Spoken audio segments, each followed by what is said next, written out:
All right, hello everyone on our UGA Sports YouTube page. I am Dane Young. That is Brent Rollins. You know him from Pro Football Focus. You know me from UGASports.com. We collaborate for our Film Don't Lie series, and it is April, Brent, and so that means that the NFL draft is in our sights, and that's what we're doing here today, talking about cornerbacks. I know you've been deep into mock drafts. You do a really fun thing on your Twitter account where you see what the Falcons could possibly do. But the whole first round, though, is it looks completely different than it did this time last week. The draft season, what's amazing is how it's grown. I remember being in college and skipping through the season in Madden just to get to the draft and the free agency part. It's just exploded from an industry standpoint. There's so many different websites and people who that's their focus is all about the draft and all about prospects. And we at PFF obviously have just big time dove into that as well. And we even have a podcast focusing on draft specifically. So it's just fun. And this year's draft to me is as intriguing as I can remember. I mean, even back, 2, 3, 4 years ago, and you've had multiple first round quarterbacks last year, 3, even back with Baker and Lamar draft they had 5 in that one. So, but the top heavy, the fact that the possibility exists, and like I tweeted this on January 30th, I still think it's the case that the first 4 picks are going to be quarterback. It's just when that's the case, when it's quarterback and quarterback movement and all the talk about it, because it's such an important position, it makes it that much more fun.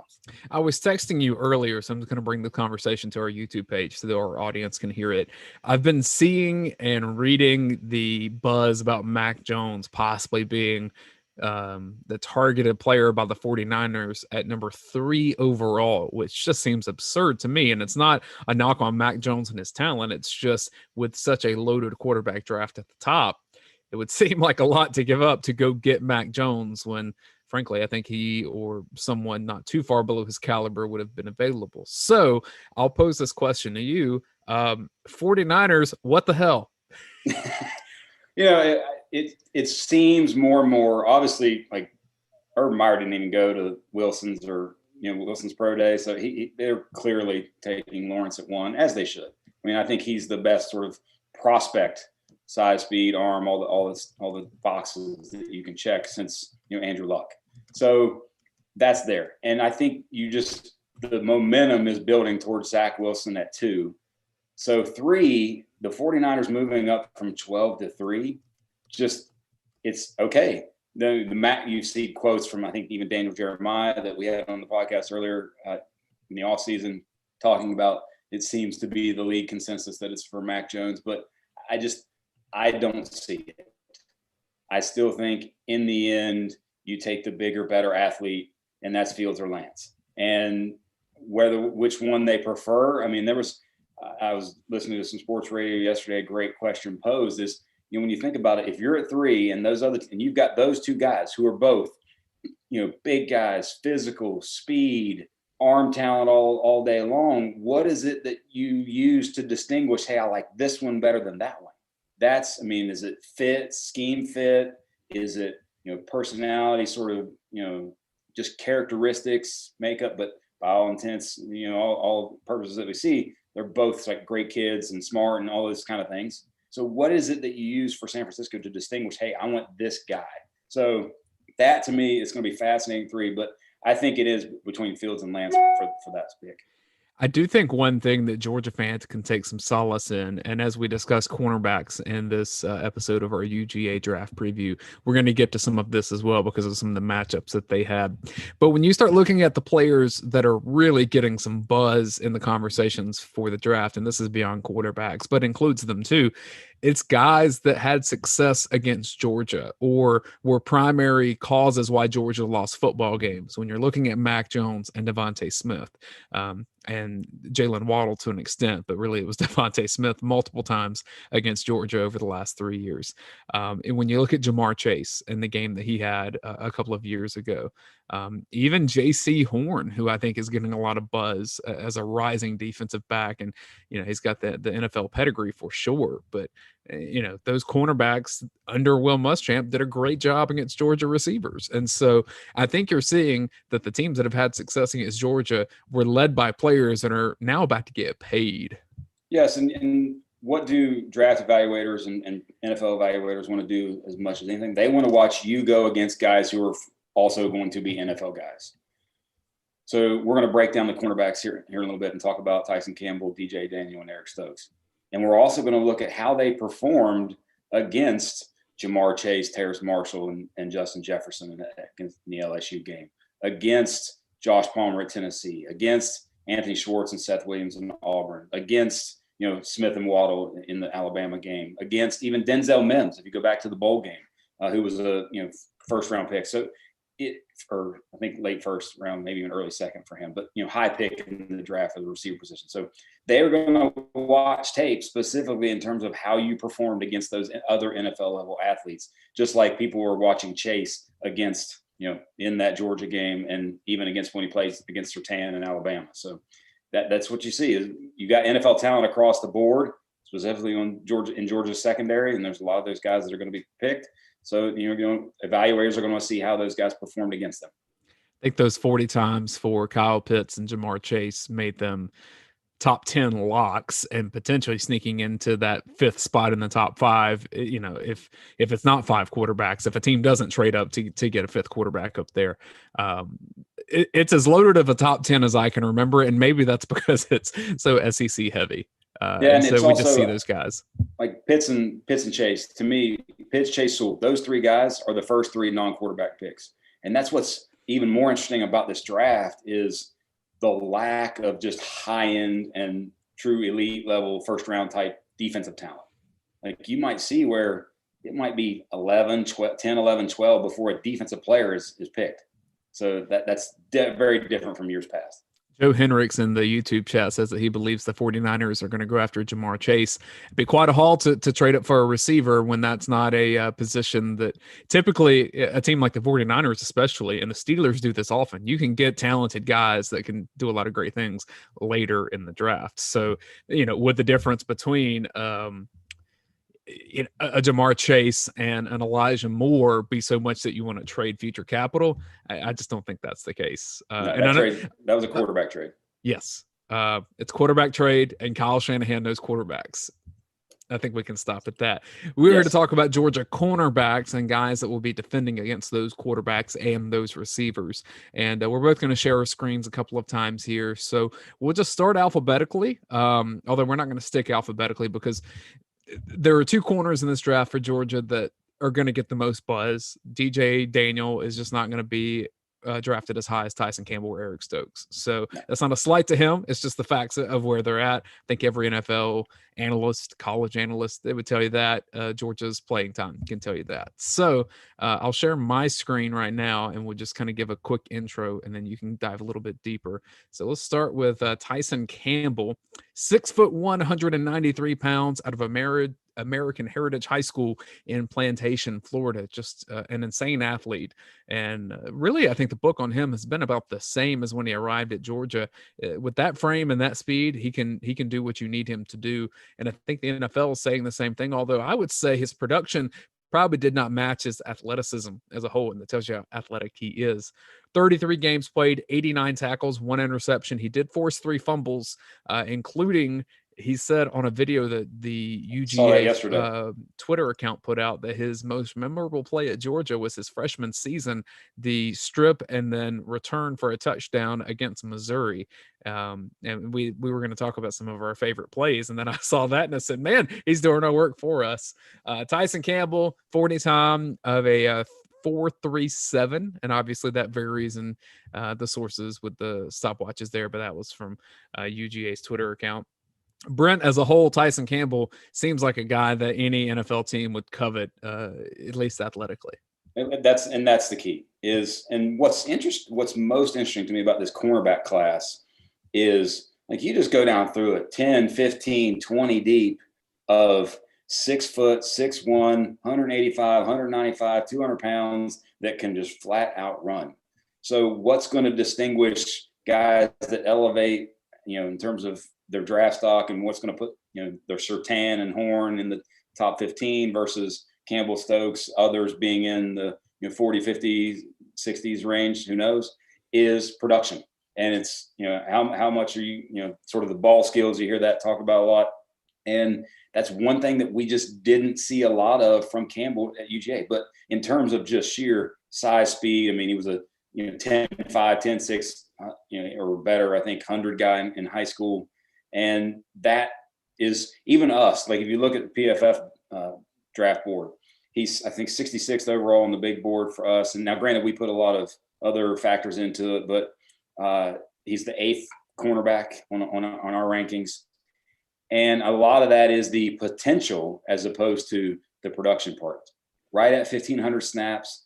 And I think if you look from a sort of weakness standpoint, and this is going to be the case, I think, for all three guys that we're talking about, is it's both positive and negative, is their level of physical play. And all three of them, in terms of, right around, 5 to 9, 10 type penalties, very handsy, kind of grabby, and that's what they do. And they're allowed more so to do that at the college level. But the other good side of that is, especially, and for me, like if I think about Tyson Campbell's most memorable play for me, it wasn't like the strip and the fumble return was a great one. But this past season against Auburn, when you had Anthony Schwartz, on a bubbled kind of jet type action, and Campbell chases him down all the way across the field near the goal line, tackles him short of the goal line. That to me is just that signature play of this guy is an elite level athlete and an NFL level athlete from day one. Well, and one thing about him too is that when he gets into the character and the leadership, and he's going to pass that with flying colors. Guarantee that guy's done well in his interviews, and I think all three of these guys. And I'm not saying that because I work for a site that covers Georgia. That's not homerism at all. That's saying from the people that I've spoke to, they say that all three of these guys are hard workers, and it comes out. And one of the things that you and I talk about, the NFL doesn't care as much about the character stuff as maybe colleges do. They care about what can you do on the football field and will you be there. So as long as you're not doing anything that's going to prevent you from being on the field, show up and work. That's what they want. And what was it that Jeremiah said on the podcast? Something to do with red, like a red. Red Star player. When he was with the Baltimore Ravens, they would flag Red Star players as just guys that wherever you get them in the draft, that's a guy that you want on the team. Right. And some of that could be energy. He said Richard LeCounte had checked all of those boxes, where frankly, Richard LeCounte physically doesn't check some of the boxes otherwise. So that would help a guy like him. But we see so many cases of guys that are the opposite, where you don't know if they're going to show up. I mean, I hate to call him out here, but the Isaiah Wilson situation is the extreme of the extreme of the extreme on that. Yes. Where first round talent, and now he doesn't have a team or a job.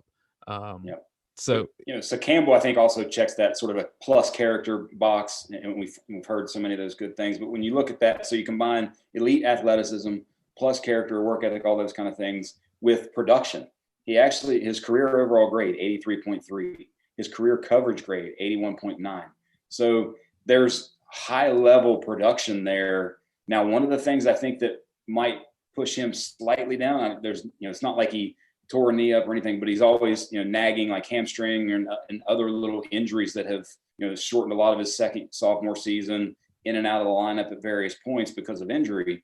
But still yet the measurables are there. All the testing is there from the athleticism standpoint. And I think you're going to see him in terms of who goes first, Stokes or Campbell. I think we'll save that for later, but he's going to be there in one of those first two and within the second round somewhere. When you were looking through your PFF data, did anything stick out about how Campbell performed against some of those top NFL quality receivers? Yeah. So like we talked about the open, I went through and looked, and it's with Chase against Chase, Marshall, Jefferson, Terrace Marshall, likely finds himself late in the first round, early second. Anthony Schwartz and Seth Williams at Auburn, Josh Palmer at Tennessee, Smith and Waddle. And then the Florida game for Campbell, I put Grimes and Pitts because those were two big plays in that game. And then Denzel Mims. So when that's one thing in one area where if you take out those plays versus the rest of his career, he's probably, up near 90 in terms of grade. But against those players that I just mentioned, he gave up 14 receptions on 20 targets for 311 yards and 4 touchdowns. And, one of those was the Waddle touchdown this past season against Alabama. That was, sort of his, where he just slipped a little bit and got got beat in the Florida game. 2 jump ball touchdowns that Pitts and Grimes both just jump over top of him. Palmer the same way in the Tennessee game, got a touchdown on him in that realm. So, those guys, he didn't get targeted against against Denzel Mims.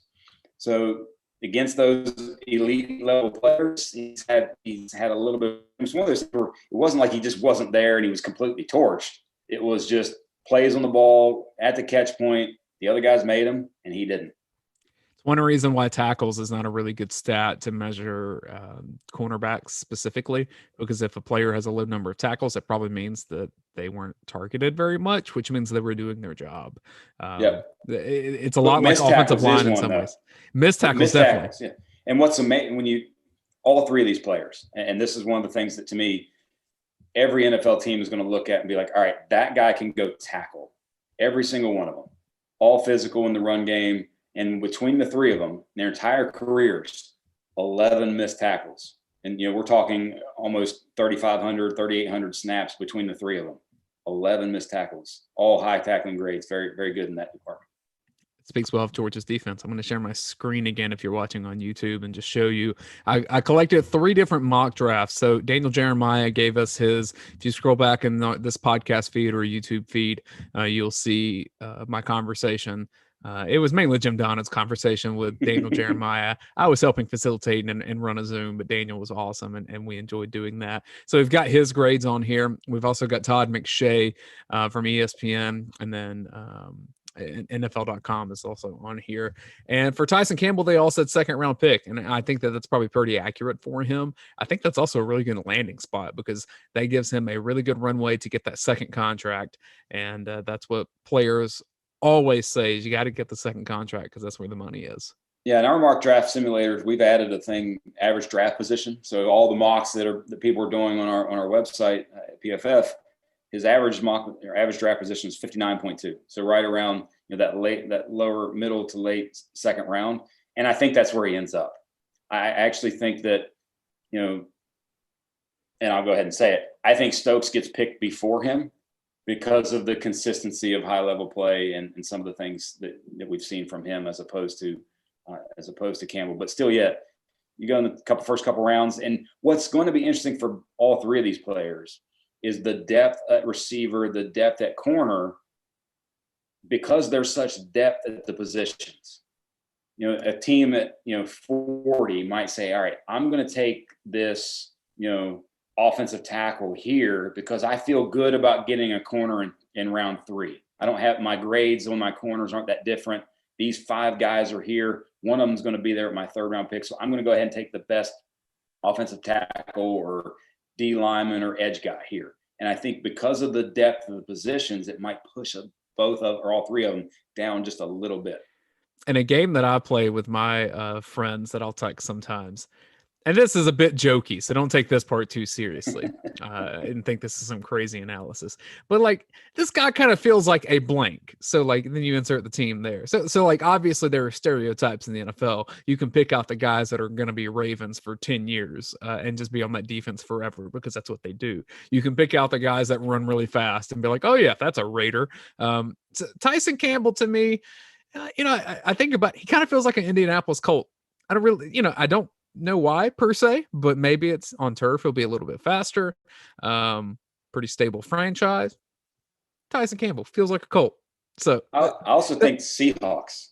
Oh, that's good. Seattle because of the length that they want and the length that now, or even the Cowboys now with Dan Quinn at defense as defensive coordinator, the length that they want at that position. I think those 2 teams kind of set up well there. You're gonna be good at my game. This guy just feels like whatever. That's what we'll go with. So a 2nd round pick, I think we both agree that that's pretty accurate for him. Let's move on to Eric Stokes. I agree with you that I think Eric Stokes will get drafted higher than Tyson Campbell. And when I pull up his kind of bio that we have, I have lost that in my screen share. There it is. Okay. Eric Stokes, 6 foot, right at 6 foot. He was a couple, a little extra over, I would say. 6 foot, 194 pounds. East Side High School, Covington, Georgia. Shout out Newton County. 36 games, which I think is big for him, is consistent production. 78 tackles, 4 interceptions. He did force a fumble, 26 passes deflected. That 40 time really stands out of a 4.28. In some training, it sounds like he got that down to 4.25, somewhere in there. And look, you don't even have to ask what is the most memorable play, because you can still feel it if you watch the game against Tennessee, where he forces a fumble return for a touchdown. I think Tay Crowder ended up with that football, but yes, that's right. I forget who was the Tennessee Maurer. Yeah, Brian Maurer. Yeah, they played a couple quarterbacks that game, and Maurer, unfortunately, was the one in there taking that hit. Completely open on the corner blitz and really formed tackle. It was safe. It was effective. And Georgia scored points off of it. And there are paintings now of it if you walk in downtown Athens, I'm sure, in some of the establishments around there. Eric Stokes contributed early and often at Georgia. I think he leaves as one of the more consistent contributors in Kirby Smart's defense. And I think he'll be rewarded for that. Yeah, very much so. And I also remember the very first game that he got a lot of run against Missouri, and he blocked a punt. He almost borderline, he basically blocked the punt. So I remember that as well. But I think that's the thing you see with Stokes, is just consistent high level play. One of the interesting things about him, just like Tyson Campbell, the ball skills argument, he didn't have any interceptions going into the year. And then he had 2 pick sixes and 4 interceptions on the season. And still high level play, but like from a career standpoint, his career overall grade 90.5, his career coverage grade 90.1, and just from a outside of the penalties and some of the hand usage and the sort of the grabbiness that he had there, but again, college is different than the NFL, and I think that's probably the one thing that all these guys are going to have to transition to, is how much less physical you can be in the NFL, and you can't put hands on people, but you can't coach that speed at all. You can't. It's there. It's going to be his thing, and it's going to be something where an NFL team just looks at that and says, "All right, no matter what, this guy's not really going to get beat in a speed standpoint."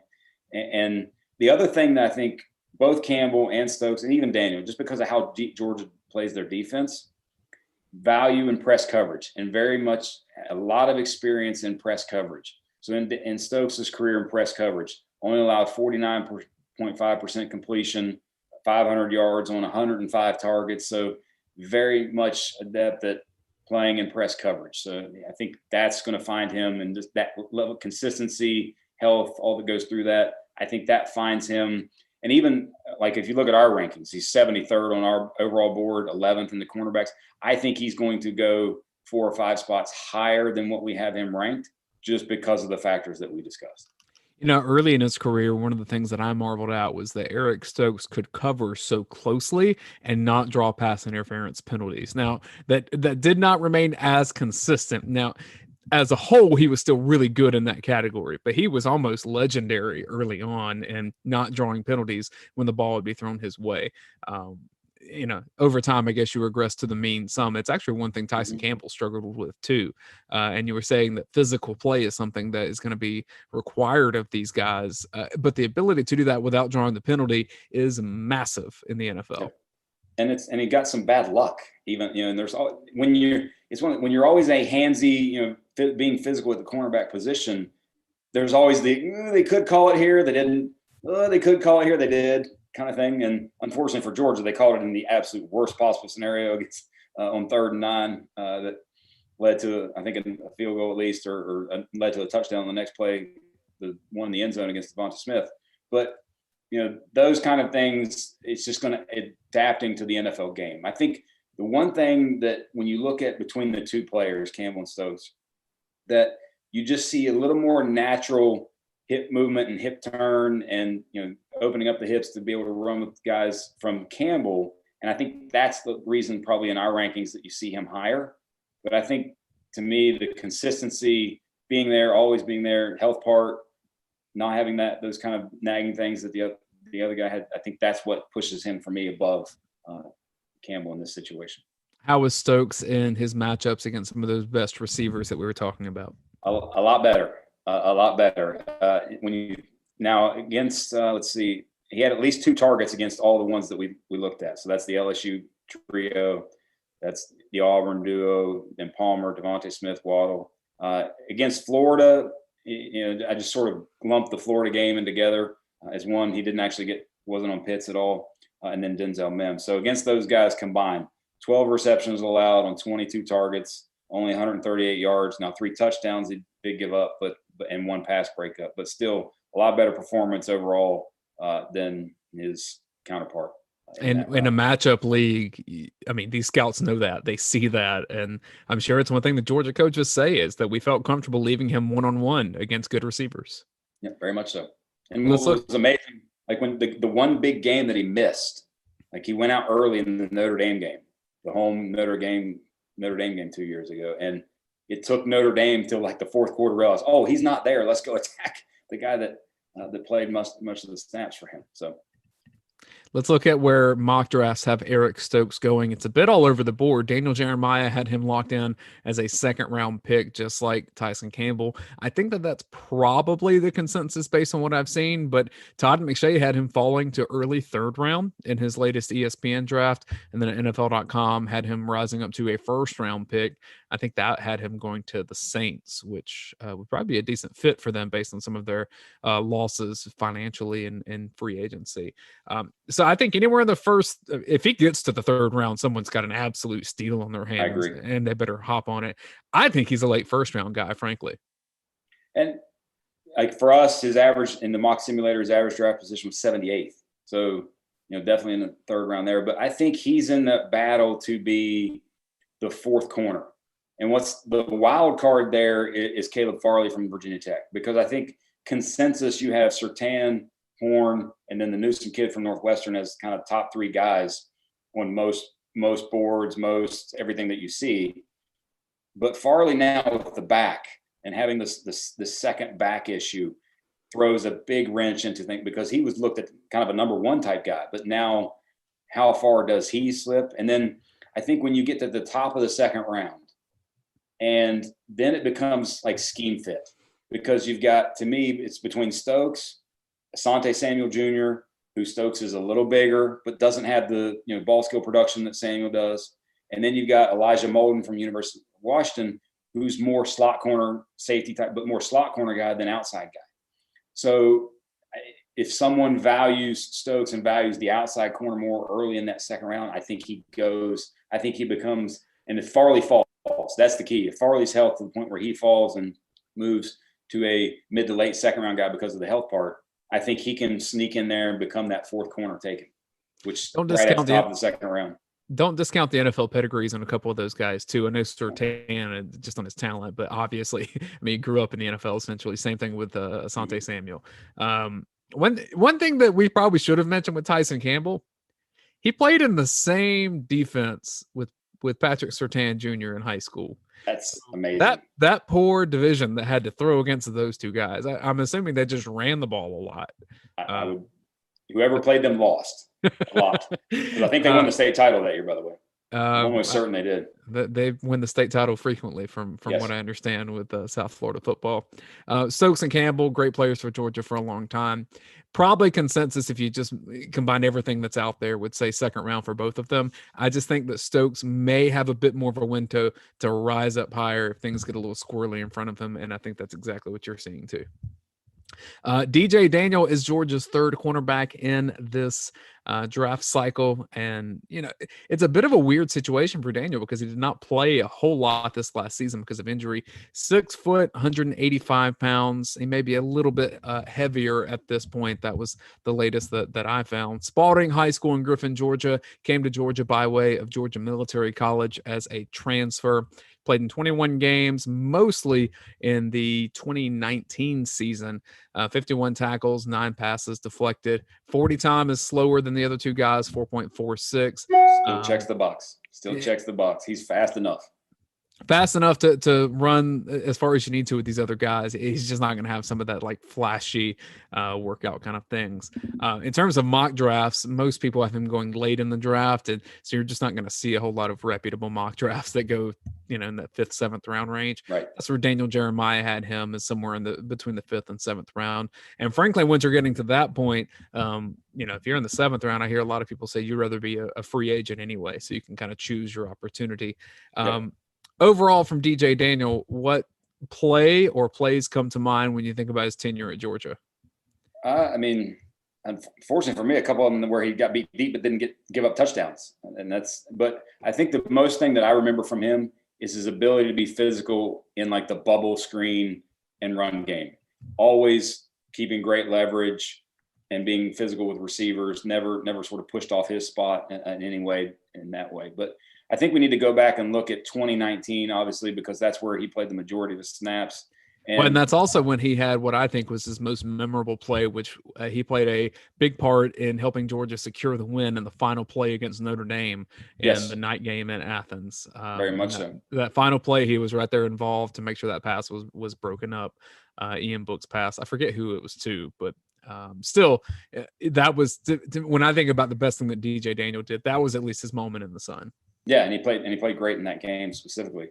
If we look back, I'll sort of pop mine on here. If we look back to this is DJ Daniels from in the PFF. Looking back in his 2019 season, 683 snaps, 89.2 tackling grade. I think was leading or second leading on the team. And when we look over the coverage numbers, 47.2% allowed in terms of completion percentage. Very little yards after the catch. A lot of pass breakups, but the penalties, obviously, the handsy things that we talked about with the others, it still was there with him. And then obviously we don't see as much from a production standpoint this past year because he only had, 140 snaps. So, when you look at that, I think, again, though, still 6 foot, 190 pound guy who very physical. I mean, at the Senior Bowl, just went up against everybody he possibly could, got every rep he possibly could, which I think would be, from a team standpoint, endearing. And I think he had an interesting quote. I want to, hopefully I'm not misquoting here, but I thought he said at some point, maybe at the pro day, that he would have come back if he didn't feel confident in his draft position. And, if he hadn't gotten a grade from the NFL guys that, hey, you're going to be picked in this kind of range. I think I eventually see him in that, possibly in the late 3rd, but depending upon the run of cornerbacks, I see him more as a 4th or 5th round guy. And I think he jumps a lot of the guys that we have over him in terms of our board. He's 203rd overall, and I think the 30th ranked cornerback. I think people are going to go back. There was a good Twitter, somebody had put on Twitter, all of his snaps against Jamar Chase from the LSU game. And he was right there with him the entirety of that time frame. And if you look at his performance against those same guys, the plethora of receivers that we talked about, so that just becomes the LSU game, the Auburn game this season, against Josh Palmer, Tennessee, where he did give up one big play for the touchdown, and then against Denzel Mims. In those 4 games combined, 8 receptions allowed for 116, or 8 receptions on 16 targets, 148 yards and 1 touchdown, but a couple pass breakups, very good against LSU and really good against Auburn, other than once his coverage grade wasn't good because he got beat a couple times.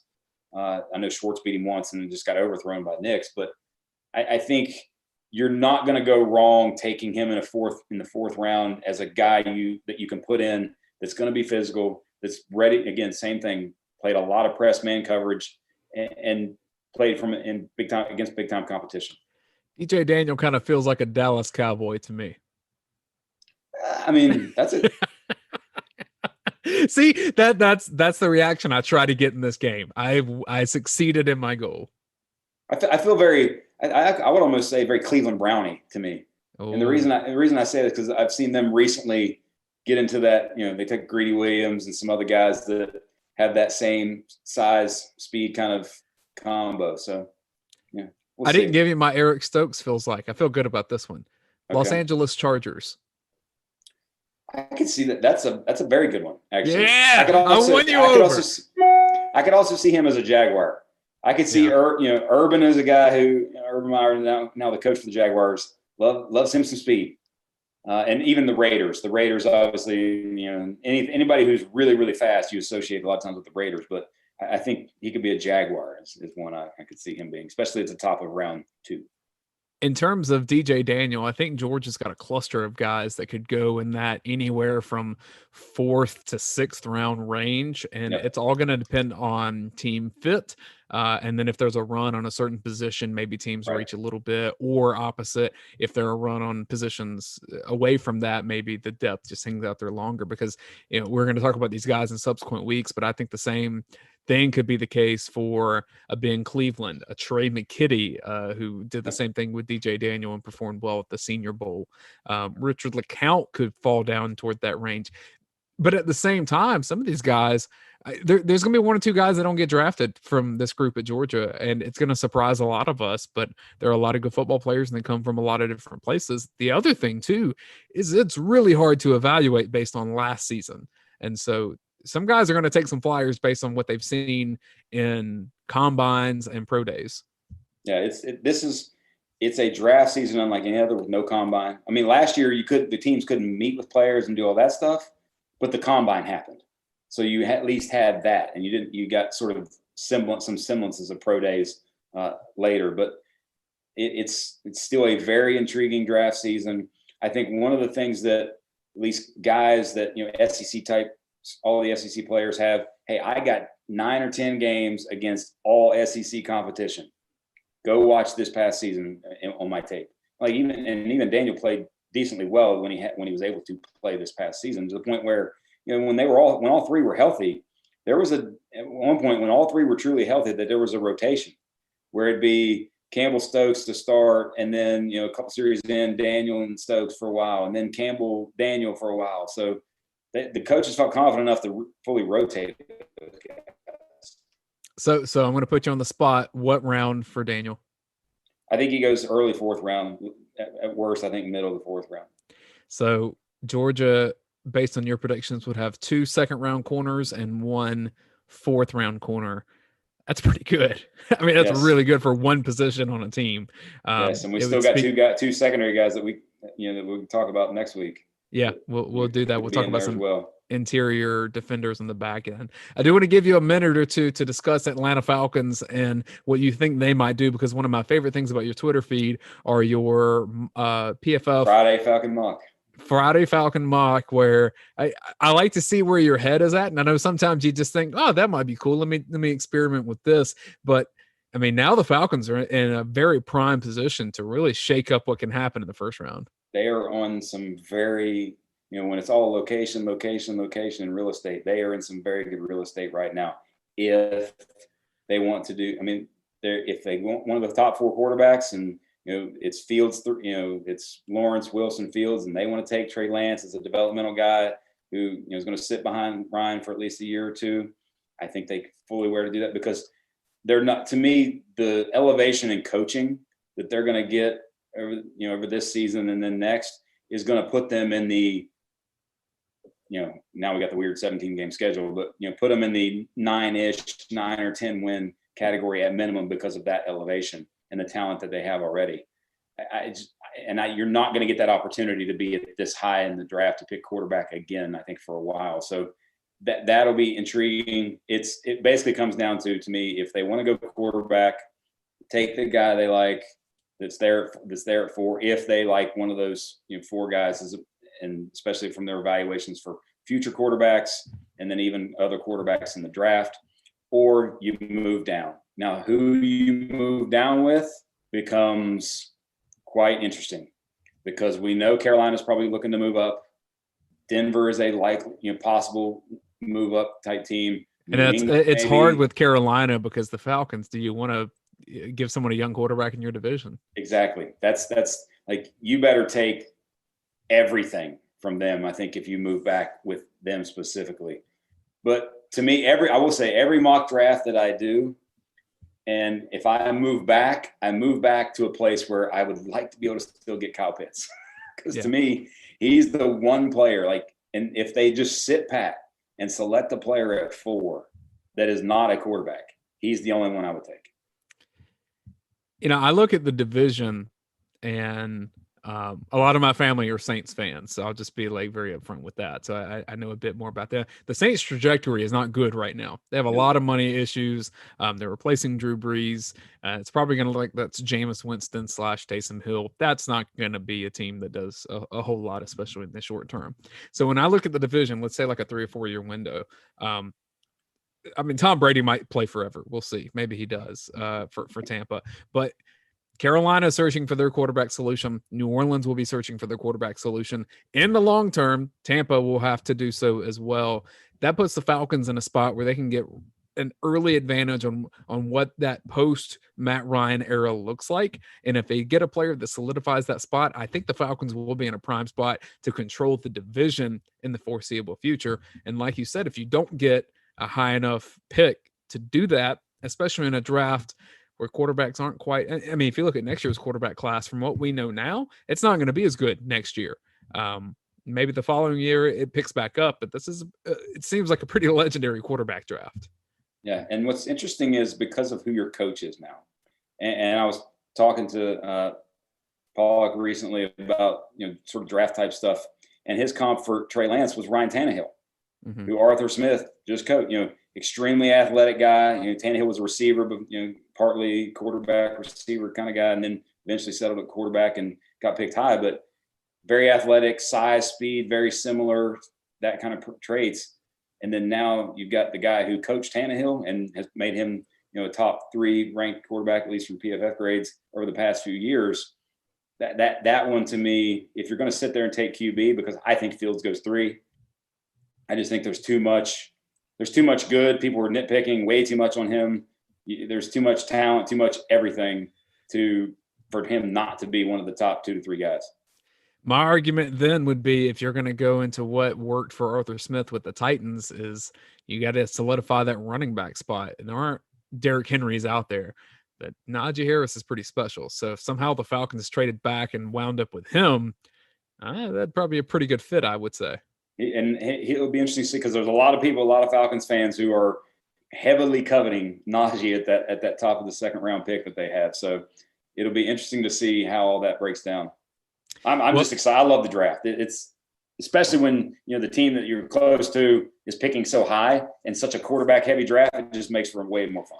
Well, I'll tell you this, if we're already seeing the trades and the movement a month before the draft, it's going to get pretty crazy closer to time, because that means teams are lobbying to do things. And typically teams don't like to show their hand until pretty close, because then there gives more time for their opponents to react. So there's a big chess game going on right now, and it's starting a bit earlier than I remember, at least in recent years. And that's what's fascinating with the Falcons sitting at 4 is, like, for example, if we see a pre-draft trade and the Falcons move back off of 4, whoever's coming up to 4 probably either one loves both Fields and Lance, or loves one of the 3, or is fine with either of the 3, or 2, they know who San Francisco is taking at 3 and who New York's taking at 2, and they're like, all right, my guy that I want is going to be there at 4, and I'm moving up for him.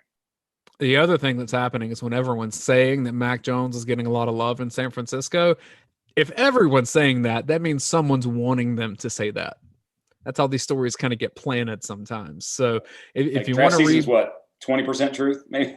There's a lot of things that get said that whether by agents to try to get their players a little hyped and get some GMs nervous, or by GMs to try to scare off some other teams. And, Mac Jones will be a fine football player, I'm sure. But look, this stuff is not overly complicated to me. I can walk on a field and be like, Mac Jones or Justin Fields. Okay, I'm good. I know what's interesting for Carolina too. If Carolina doesn't move up, would they sit there and take Mac Jones at 4? Because outside of I think Burrow is obviously a better runner, but from an arm strength, throwing accuracy standpoint, those two compare very favorably. And Brady had Burrow, so Joe Brady. But whoever gets Mac, their offensive line needs to be stellar. Because he's not going to help himself in moving around. And it's one thing that, Joe Burrow can help himself and move around, and he still got clobbered on that terrible offensive line with destroyed. The Bengals. Yes. Derek Carr 2.0, at least for now. My brother's an LSU fan, so he's really worried about Burrow and his health. The Bengals already signed one tackle, and there's still a world where they take Sewell at 5 or move back and take a Sewell or a Slater if they can, Rashawn Slater if they can. So I think the Bengals will address their offensive line very much so in this draft. I'm going to toss one more question out to you and then we'll wrap this. But it seems like the quarterback drafting in the NFL is changing to an extent to where you almost take as many shots at it until you get the guy that can really help your franchise. I don't think that was the case in recent years, because it used to be, all right, if we took a quarterback 3 years ago in the top 5, we kind of need to stick that out and at least make that guy feel like he, is worth it. I don't think teams care about that anymore. So I think when you see Goff and Darnold and they're underperforming based on where they were drafted, okay, we'll just take someone else right behind you because we need to do that. Have you sensed that change in, I'd say, the last 5 or 6 years? Yes, very much so. The economy, or the sort of the market of quarterbacks. And when you think about what wins in the NFL now, it's only one of two things outside of the anomaly that is Tom Brady and him always taking less money and things like that. Outside of that, it's either you have a rookie, quarterback that's good and on that rookie contract, and then you build greatness around them, a la Rams, Eagles in a way, and then just Foles kind of took what Wentz had done a little bit, or you have your high dollar quarterback and you get good enough in other places and create depth with, high value veterans. And that's how you win. You either have that greatness, the Rodgers and now Mahomes on the heavy contract, and then build around them as best you can and be good in the draft. Or you have the rookie quarterback with the quarterback on the rookie contract, and you put all kinds of talent around them that you can spend. So the best franchises tend to help start at one place and then transition to the other. And I think that's what the Seahawks did so well. Russell Wilson was that underpaid guy on a really good team. And then, they built around him as much as they could. It seems like he's a bit disgruntled there now. And then once you have that high quarterback, if you don't draft well and get guys who contribute and bring value in the draft, you're going to fall off. And Seattle's kind of done that. You're going to have to start over and get another quarterback probably. Yep. I said it last question, but I was going to text you this after. I might as well do it on the show. If you had to pick 5 quarterbacks in the NFL right now, this is such a sports radio hacky thing. I'm curious how it would compare to mine. Most people obviously have Mahomes up there at number 1, but like your top 5? Yeah. Like, who's my list? And I guess that's like, it's like, would you rather have for this season or you're building a team? Because those are 2 different questions, right? Because I think you'd rather have Aaron Rodgers for a season, but if you're building a team, you're not going to have Aaron Rodgers in your top 5. Mahomes is obviously up there. Deshaun Watson had one of the best quarterback seasons when you look at it. Independent of the other stuff. Sure. On the field. Definitely independent on the field. Rodgers is still there. And you can't not put Brady there because of what he's doing, in terms of now, but obviously the down the road part. But I still am very much a believer in Joe Burrow. I think he's going to be a guy who stays and elevates himself year in and year out once he gets a little bit more from the rest of the team. I started this whole discussion to see if you would drop Kyler Murray's name because at least as a fellow former short quarterback and fellow short quarterback, I will always be in Kyler's camp. And Kyler and Kingsbury out there, that's been a pretty good marriage, and now AJ Green joining the party.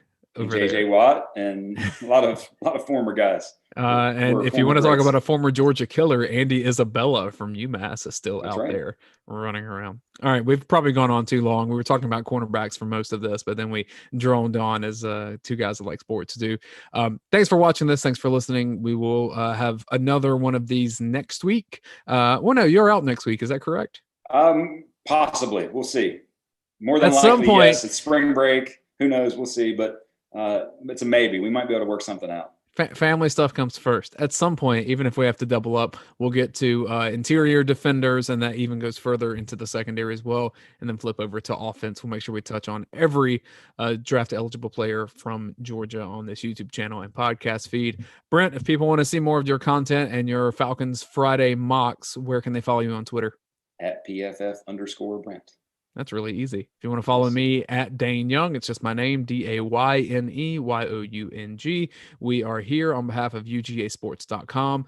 Go join the dog vent. Check it out. Make sure that you're seeing the news breaking there.